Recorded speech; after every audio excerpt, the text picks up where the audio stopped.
족저근막염 환자의 90% 이상이 비수술적 치료를 통해 호전될 수 있다고 밝히고 있습니다. 수술적 치료 이전 휴식, 스트레칭, 찜질 등 보존적 치료를 1차 치료로 권장하는데요. 비싼 체충격파 같은 치료하시기 전에 이런 방법들을 먼저 해보세요. 그래도 잘 낫지 않으면 그때 치료를 받으시면 됩니다.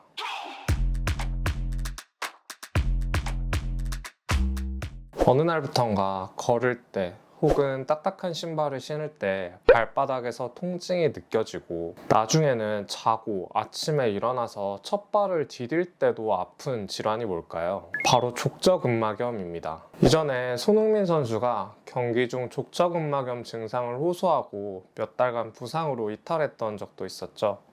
요즘은 운동하시는 분들이 많아지면서 족저근막염이 뭔지는 다들 알고 계시는데, 정확히 어디가 아픈 건지, 또 치료나 관리는 어떻게 해야 하는지는 잘 모르시는 것 같아요. 요새 러닝 같은 운동들이 유행하면서 족저근막염 환자분들도 늘고 있고요.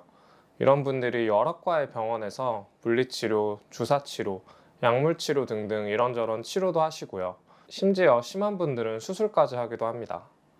특히 체충격파를 했다고 하시는 분들이 많은데, 이걸 10번 이상 했는데도 잘 낫지 않는다고 하시는 분들도 계세요. 물론 발바닥에 염증이 심한 경우에는 이런 수술적 치료나 적극적인 치료가 필요하신 분들도 있습니다. 하지만 족저근막염은 특별한 치료 없이 자연적으로 호전이 가능한 질환입니다. 미국 정형외과 학회에 따르면 족저근막염 환자의 90% 이상이 비수술적 치료를 통해 호전될 수 있다고 밝히고 있습니다.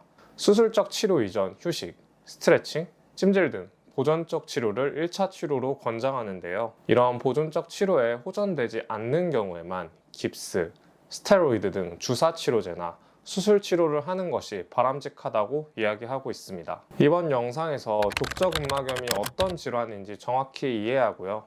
제대로 스트레칭을 하는 방법까지 모두 알려드리도록 할게요. 비싼 체충격파 같은 치료하시기 전에 이런 방법들을 먼저 해보세요. 그래도 잘 낫지 않으면 그때 치료를 받으시면 됩니다. 족저근막염이 무슨 뜻인지부터 볼까요? 족은 발을 의미하고요. 저는 아래라는 뜻으로 족저는 발바닥을 말합니다. 근막이란 근육의 겉면을 감싸고 있는 막, 껍질 조직이고, 염은 염증을 뜻합니다.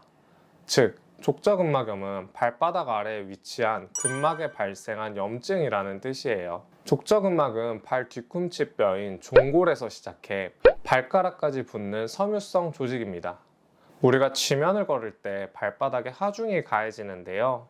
족저근막은 발에 아치를 만들어주고요. 걸을 때 발에 가해지는 충격을 흡수해서 우리가 잘 걷고 뛸 수 있게 도와주는 역할을 합니다. 그런데 여기에 염증이 왜 생기는 걸까요? 첫 번째, 구조적인 문제인데요. 평발이 있거나 또 평발과 반대로 발의 아치가 너무 높은 경우를 요족이라고 하는데, 이런 분들이 족저근막염이 잘 생깁니다. 또 발목이 과하게 꺾이거나 돌아가 있는 상태나 골반이 틀어져 있는 상태에서 잘못된 보행 습관으로 오래 걷게 되면 발바닥의 특정 부위에 지속적으로 자극이 가면서 염증이 발생하는 것이죠. 이런 경우는 구조적인 원인을 해결해야 족저근막염이 좋아지고 재발도 잘 안 합니다. 하지만 이런 구조적인 원인보다는 두 번째가 압도적으로 많습니다. 바로 발을 많이 사용해서입니다. 하루에 3, 4만 보씩 너무 많이 걷거나 운동을 지나치게 많이 하면 족저근막에 무리가 가서 손상이 옵니다. 특히 원래 운동을 안 하시던 분이 갑자기 운동을 하시거나 체중이 많이 나가는 분들은 족저근막에 더 손상이 쉽게 갈 수 있습니다. 족저근막 부근은 섬유성 조직이라고 말씀드렸는데, 이런 섬유 조직들의 특징은 쉽게 뻣뻣해진다는 것입니다. 실제 해부학적으로도 이런 조직은 굉장히 단단해요. 그래서 스트레칭을 잘 해주지 않고 운동을 하게 되면 쉽게 긴장이 되고요. 또 압력이 높아져서 부상이 잘 발생합니다. 제가 본 대부분 족저근막염 환자분들이 운동 전후나 평상시에 스트레칭을 거의 안 하시는 경우가 많았습니다. 족저근막염의 증상을 살펴보겠습니다. 대표적인 증상은 아침에 첫 발을 디딜 때 느껴지는 발 뒤꿈치의 통증입니다. 혹은 앉아있거나 누워있다가 걸으려고 할 때 갑자기 통증을 느끼기도 하는데요. 이건 왜 그런 거냐면, 우리가 가만히 있을 때는 보시면 발바닥이 오므라듭니다. 발바닥 쪽으로 굽혀졌다고 해서 족저 굴곡이라고 합니다. 그런데 이제 일어나서 걸으려고 하면 구부렸던 발바닥을 쭉 펴게 되죠. 그러면 오그라들었던 족저근막이 순간적으로 확 펴지면서 자극이 가는데 가장 약한 부분이 바로 발 뒤꿈치 부분이에요. 그래서 이쪽에 통증이 잘 발생합니다. 족저근막을 비롯해 종아리 근육이 뻣뻣하게 되면 이렇게 움직이려고 할 때 근막과 근육이 잘 늘어나지 않으면서 순간적으로 부상을 입게 됩니다. 족저근막염의 스트레칭이 중요한 이유인데요. 스트레칭을 통해 근막과 근육이 충분히 늘어나고 움직일 준비가 되면 아침에 첫 발을 디딜 때나 걸으려고 할 때 통증이 줄어들게 됩니다. 그러면 지금부터 족저근막염 스트레칭을 하는 두 가지 방법을 알려드리도록 할게요. 첫 번째로 족저근막을 먼저 스트레칭 할 거예요. 발을 한쪽을 무릎 위로 올려두시고요. 이 상태에서 한쪽 손은 발 뒤꿈치의 살짝 아랫면을 잡아서 이렇게 위로 살짝 밀어주세요. 이렇게. 그 다음 반대쪽 손으로는 발가락을 잡아서 이렇게 위로 당겨줄 겁니다. 그러면 지금 이 아랫부분도 당겨지는 느낌이 좀 나고요. 그리고 뒤쪽에 아킬레스건과 종아리까지 당겨지는 느낌이 날 거예요. 여기서 그냥 이렇게 대고 있으면 의미가 없고 강하게 위로 올려주어야 아랫면이 좀 당겨지는 느낌이 납니다.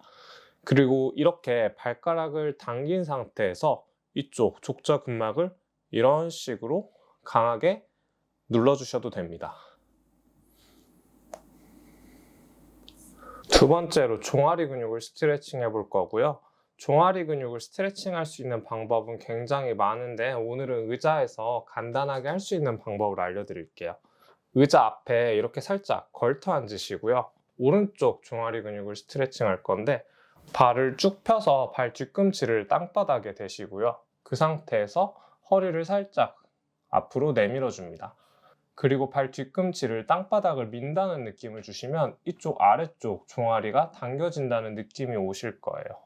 이때 주의해야 할 점은 허리를 그냥 이렇게 숙이면 또 허리가 아프실 수 있어요. 그래서 허리는 전만 상태를 유지한 상태로 이렇게 고관절을 숙여주시면 더 효과가 좋습니다.